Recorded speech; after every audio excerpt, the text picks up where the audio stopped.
Dear student, आज की class में हम लोग पढ़ने वाले हैं सेकेंडरी क्रिटिकल स्पीड। उतना इंपॉर्टेंट नहीं है, बट ये एक टॉपिक है जो कि जब मैं क्रिटिकल स्पीड ऑफ शाफ्ट निकाल रहा हूं तो एक secondary critical speed of shaft है, but comparatively the magnitude of the critical second critical speed is very less compare to the first critical speed. Secondary क्यों बोल रहे हैं वो भी देखेंगे। क्रिटिकल स्पीड हम लोगों ने देखी जब natural frequency of that vertical shaft या हॉरिजॉन्टल शाफ्ट जिसके पास एक रोटर है और दो बियरिंग के बीच में रोटेट हो रही है, वो उसकी नेचुरल फ्रीक्वेंसी के बराबर हो जाए, जो उसकी रोटेशनल फ्रीक्वेंसी, उसको मैं critical speed of the shaft बोल रहा था। जस्ट थोड़ा सा रिवाइंड करते हैं। ये एक हॉरिजॉन्टल शाफ्ट थी, दो बियरिंग के बीच में है और इस पे एक रोटर लगा हुआ है और ये रोटेशन में है, तो रोटेशन के साथ ये ट्रांसवर्स वाइब्रेशन भी कर रही है। इसी को मैंने वर्लिंग बोला है। और यहां पर the speed of rotation that omega is equals to the natural frequency of that transverse vibration, उसको मैं क्रिटिकल स्पीड बोल देता हूं। तो ये कब आया था? जब उसका mg जो वेट है हॉरिजॉन्टल के केस में, दैट mg, ये दो बियरिंग के बीच में ये शाफ्ट लगी हुई है, अब इस पे ये mg लग रहा है, दैट इज रोटर का वेट मान लो। ठीक है, जो रोटर का वेट है, पहले क्या हुआ है कि जो मास है वो इसके ज्योमेट्रिक सेंटर से डिस्प्लेस हुआ है, एमी ओमेगा स्क्वायर लगेगा जब रोटेशन में आएगा, बट अभी रोटेशन की बात नहीं कर रहा।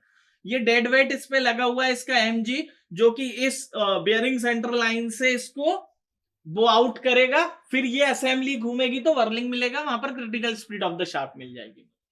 ठीक है, अगर यही वर्टिकल होता तो वर्टिकल केस में जो रोटर का वेट है दैट इज विथस्टैंड बाय और that is cancel out by the bearing. वो बियरिंग सपोर्ट्स हैं वर्टिकल के शाफ्ट के केस में, तो जो लोड वर्टिकली डाउनवर्ड एक्ट कर रहा है वो बियरिंग सपोर्ट कर लेगा, तो उसका कोई अलग कंपोनेंट नहीं आएगा।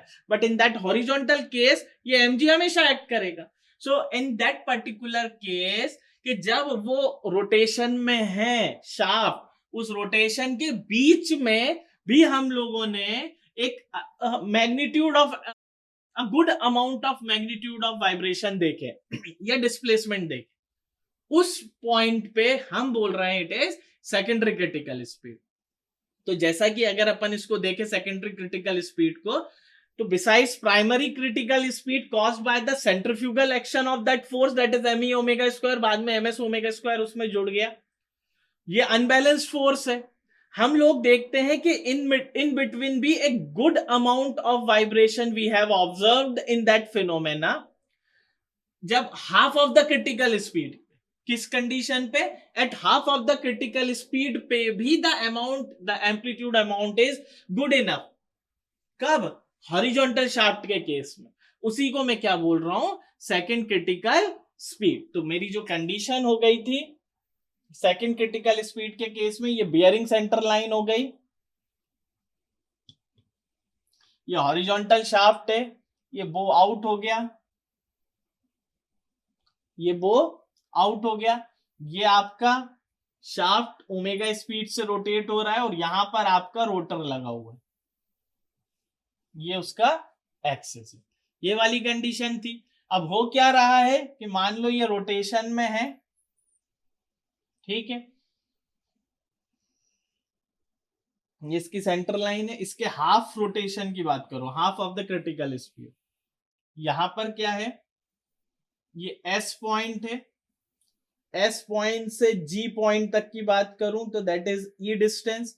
इस G पे that weight of the shaft, क्योंकि ये हॉरिजॉन्टल के केस की बात कर रहा हूं, तो यहां पर ये ओमेगा अगर है तो ये वेट यहां पर डाउनवर्ड एक्ट कर रहा है, तो ऐसी कंडीशन में मुझे एक good amount of amplitude of vibration देखने को मिलते हैं। उसी पॉइंट को मैं क्या बोलता हूं? Secondary critical speed, and that is omega T. So मुझे अब समझ में आ गया है कि जब मेरा हॉरिजॉन्टल का केस है तो that weight of that rotor ऐसे इस फिनोमेना में मुझे half of the critical speed पे भी जो एम्पलीट्यूड ऑफ वाइब्रेशन है वो अच्छे अमाउंट में दिखते हैं।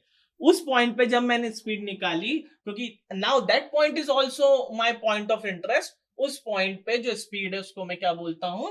Secondary critical speed. So this is all about the secondary critical speed. Thank you.